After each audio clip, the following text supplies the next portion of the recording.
Okay, we're going to record this video session, and this video is going out to Mia, who had a question about one of the questions on the quiz about color theory, and I'm going to see if I can sort this out for you. I got a little demonstration for you, and I have some colored gel here, so hopefully I can give you a little effective little demonstration about color, mixing, absorbing, and emitting, adding, combining, and subtracting color. So we got a little bounce board here. We're going to hook it up in this C stand, and I'm going to try not to hang myself with my recording device. We'll set that up so we can see a little white surface there. What's that shadow? Oh, that's my own light. I'm in my own way. Okay, so we have this white surface. Now, on the quiz, there's a question about primary colors and secondary colors, complementary colors, and I just want to try and clear that up a little bit. So, okay, when we're talking about colors, there's two ways to think about colors. It's pigment mixing concepts, and it is light combining concepts.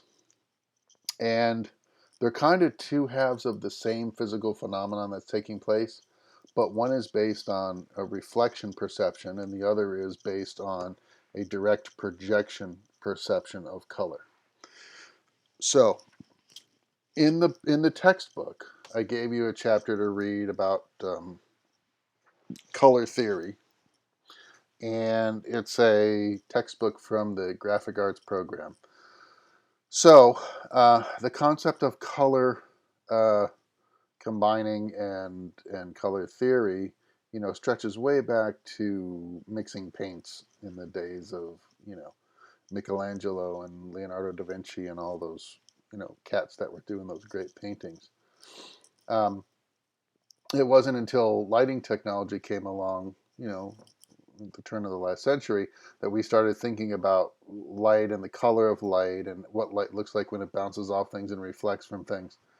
So we have two ways of thinking about color in our lighting.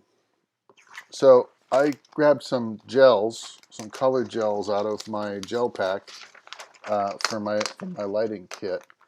And I just wanted to talk really quick about adding and subtracting and what's going on when we do stuff like this. So in the textbook, the color theory readings that you did for class, it talked about primary colors. Now, since paint mixing and pigment combining has been going on a lot longer than motion picture lighting, they kind of get to claim ownership over primary colors, I think. They established that the primary colors are blue, red, and yellow. Now, if you think about it, when you're mixing paint pigments together, you mix two things together, like blue and yellow, and you get green paint, right? You ever work with tempera paints or something, you remember this from grade school. You mix the blue paint and the yellow paint together, and you get the green paint, and then Bobby next to you eats it. That's color combining and mixing. That's pigment mixing, okay? And that's based on a reflective perception of what we see in terms of that color. You take blue and red, you mix them together, you get purple, right? Blue and yellow, you get green. Red and yellow, you get darker red in this case, because this is primary red and it's very deep in color. A lighter shade of red plus this lighter shade of yellow would give you a resulting orange that's closer to this.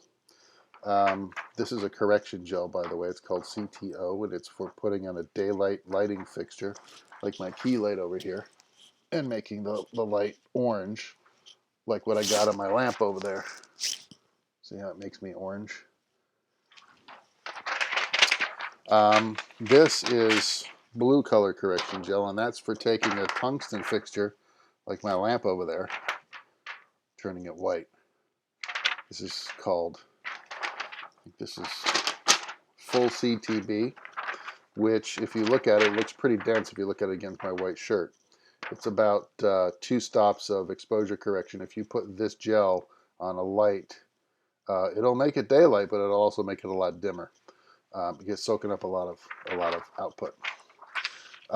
Okay, so if you take, now the book talks about white light being the presence of all color spectrums together, and that's that's speaking in a purely reflection, a reflectivity context. But if you take all these colors and you start putting them all together and you look at them, that doesn't look like white, does it? It's starting to look like black, because we're looking at what's reflecting off of this. But if we take these component colors and we combine them with an emitter, and I have an LED fixture here that I'm going to put this gel in front of, and I'm going to show you what we get when we add these colors as an emitter. Okay, if I turn my light on, I'm going to get this highlight right here, and it's white because this is a daylight balanced LED product. My web camera is daylight balanced. That's a tungsten globe back there, so you've got a baseline for what these differences should look like. So I'm going to show you, when we put blue and yellow together here against my white shirt, you perceive the color green. If I take this color bundle, put them in front of my light though, what do I get? It's kind of green, but not really. It's not great. If I want that light to be green, I don't want to project white light through this and expect this to be green back here. I need to take green gel and put it on the light, and then I get green back there. Okay? Interesting. Reflection, projection, 2 different ways of thinking about this.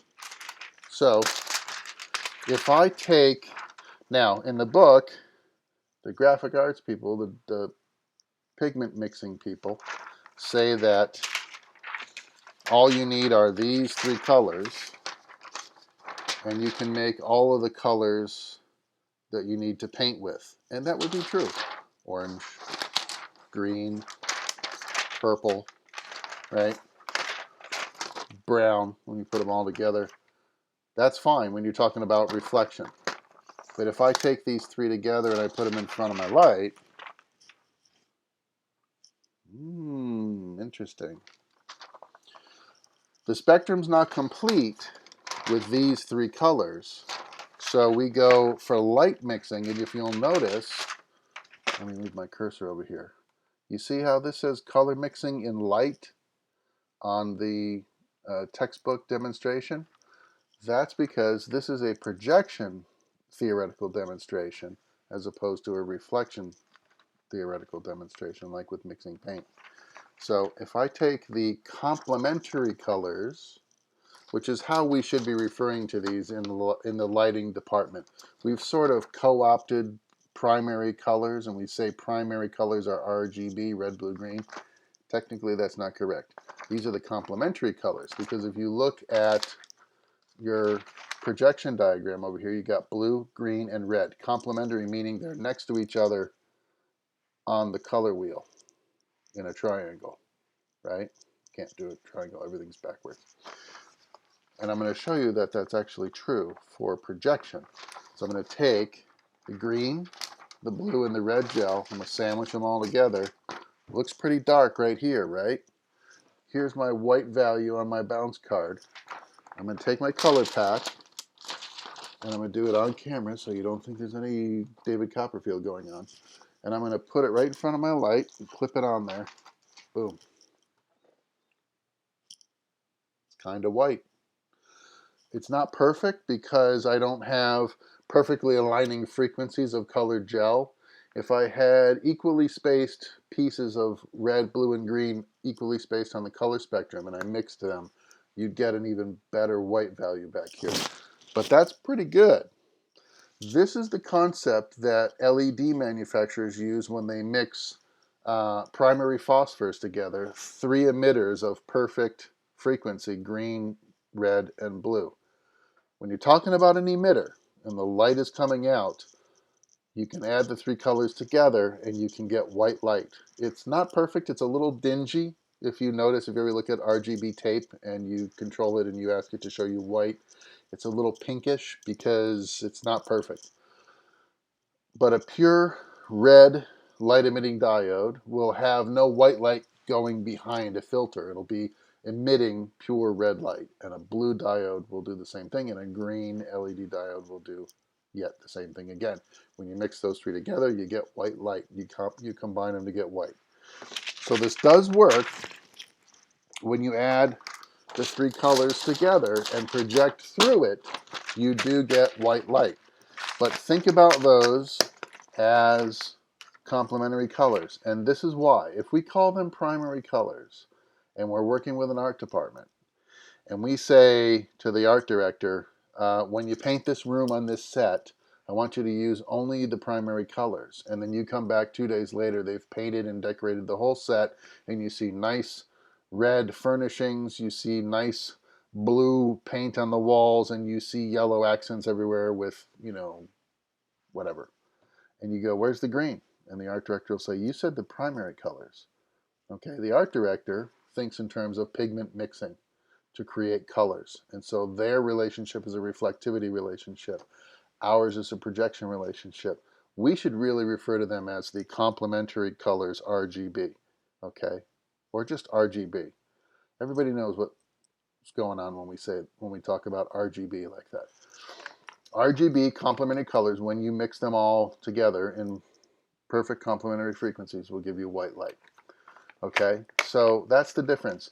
Now, in terms of, for instance, printing color photographs, when you have a red, blue, and green filter pack, or red, blue, and yellow filter pack, and you're printing color prints, or black and white prints for that matter, when you combine 2 colors together, the reflected color is what is not being absorbed, right? And so the opposite is what's transmitting through. So if you look on your color wheel again over here, where all of your complementary colors are overlapping, you get what we call a subtractive secondary, a cyan, magenta, and yellow secondary color. Okay, and that happens when you combine adjacent colors. So if you combine blue and green, you get cyan. If you combine green and red, you get amber or yellow. And if you combine red and blue, you get magenta. Okay, these are secondary colors. And again, printers, graphic artists, will talk about CMYK a lot. CMYK, cyan, magenta, yellow, and K stands for black. And black is an additive pigment that they use when they print magazines to add density and contrast to the image. Okay, so graphic people are thinking about secondary colors, CMYK. Lighting and video people are thinking of complementary colors, blue, green, and red, RGB. And Leonardo da Vinci was thinking about primary colors, red, blue, yellow, because he was just mixing paint.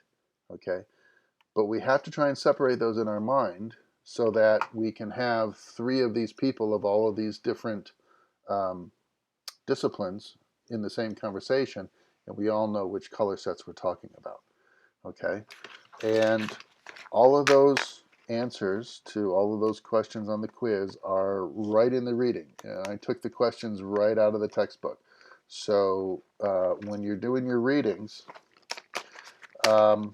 think about, key concepts, and you'll find as you're doing your quizzes that chances are the questions I'm asking are verbatim right out of the book. Okay. I hope this helped. I know it's confusing to think about, but try to think about it in those terms. If you can get a hold of some of this stuff yourself, I recommend trying this experiment on your own in your own time. What you can do is you can go to filmtools.com or B&H Photo out of New York, and you can get something called the Quick Location Lighting Pack from Roscoe, or you can get Lee Filters, the Master Location Gel Pack from Lee Filters.